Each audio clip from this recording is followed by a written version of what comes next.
So in criminal litigation, it's different because the criminal justice system provides rights for the defendant, right? So our Constitution says that each person accused of a crime has certain rights, and this is to protect them. And of course, there's rules that we follow as we litigate. So here's the components. Again, not necessarily linear, and not everything might be there. You know, there may or may not be a preliminary hearing. It may just go straight to a grand jury. There may not be a grand jury.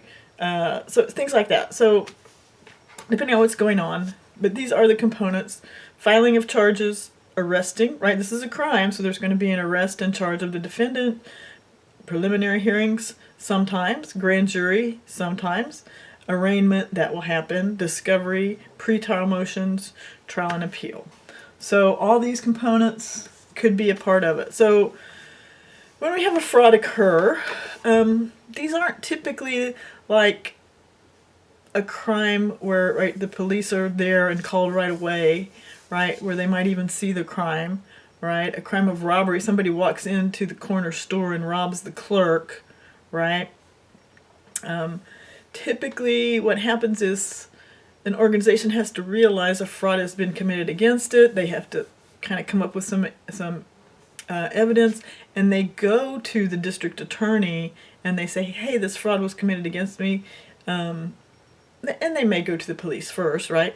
But they go and they say, this is who did it. And the police maybe you don't know who did it, but you know a fraud occurred. Then the police may come investigate. And if they think there's a crime, then that's when they'll decide to do charges. A federal crime would involve the U.S. attorney, not just a district attorney. So we all know that when a person commits a crime, they're going to be arrested.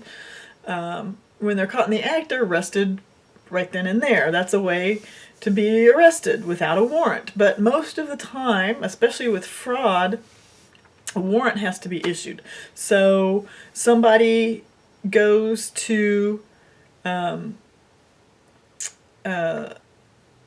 district attorney and says this crime happens. The district attorney says, yep, looks like that crime happened. And then they go to a judge, and the judge signs off on the warrant, and they go arrest that person. Alternatively, there could be an indictment by a grand jury. A grand jury is just like it sounds, a great big jury of people who meet, and the district attorney presents information to them, and then the grand jury votes, and they say, yes, it's possible a crime occurred, go arrest that person, or not. And that's called an indictment.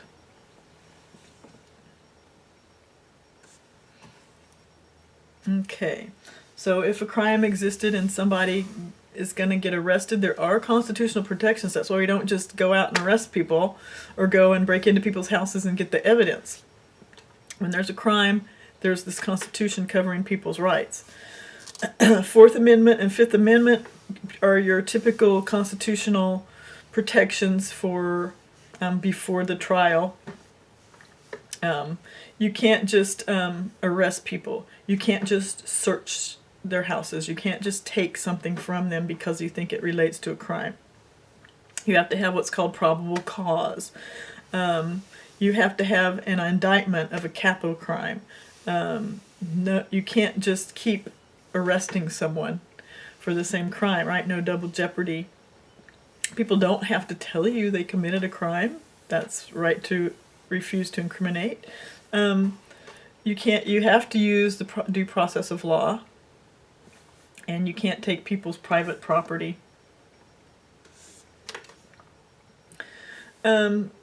Preliminary hearings tell whether or not there's a reason to charge the defendant with a crime, right? Once they've been arrested, they're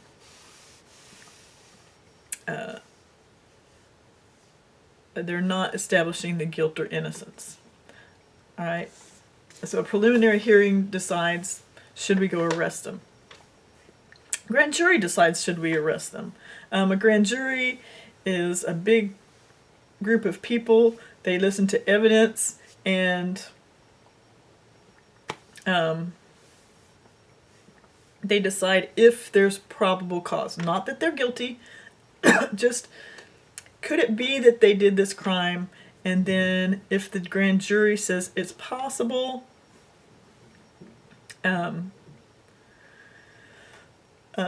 if it's possible they did the crime, then the jury will vote to indict them. Now the thing about this is this can even be done in secret. Like a person could commit a crime or not, they're totally innocent, but the grand jury meets and that person has no idea. The grand jury has met, has talked about them, has decided they might have committed a crime, and now they're indicted. Well, that sounds kind of like it violates the Sixth Amendment, but they're going to get their Sixth Amendment protections at trial. All right? So the Sixth Amendment says several things: speedy trial, you have the right to a jury, you get to have witnesses, you get to have a lawyer, right? So the Sixth Amendment guarantees you some rights at trial. Typically, once a criminal has been arrested, a person accused of fraud has been arrested, they get a summons to appear and be arraigned, or they're arrested and they're taken to the court. And at the arraignment, that's where the charges are read. So the defendant will know what the charges are. They're read out loud in the court, and the defendant says guilty, not guilty, or nolo contendere. This term, nolo contendere, it means I don't contest it. That's Latin, if you ever took Latin. It means I'm not contesting it. So, in other words, you're not pleading guilty, but you're not going to defend yourself. So just give me my punishment. Criminal trials also have discovery. So there are rules for discovery, and anything that the prosecutor has that's related to statements made by the defendant has to be given to the defendant. Documents, anything necessary for defense. If they're gonna introduce it at trial, they have to give it to the defense attorneys so they can know what it is and come up with a defense. So discovery has, I guess, more rules. I'd say that about you have to give stuff. There may be pretrial motions. Frequently, the defendant will just ask that the charges be dismissed. I move the charges be dismissed. They don't have enough evidence. Please dismiss these charges. Another motion that might come is to suppress evidence, especially evidence that's illegally obtained. So if they don't follow the Constitution, right? If they broke into your house and took something without a warrant, they don't get to use that at your trial. When the trial comes up,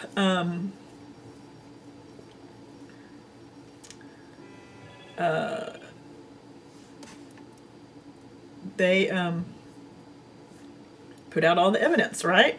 So for federal criminal trial, they're held first. Civil might come second. Civil actions require preponderance of the evidence. Criminal requires reasonable doubt, right? They're two different things, right? So if it's a civil action, you just need a preponderance of the evidence. It doesn't have to be I feel certain, right? Whereas when a criminal trial goes on, there needs to be no reasonable doubt. And you can appeal to a higher court for some legal defect. Legal defect meaning something was wrong about the trial, so they didn't have a warrant, something like that. Not just like, oh, I don't like how it turned out. There has to be a reason to be able to appeal. And when we come back, we'll talk about expert witnesses.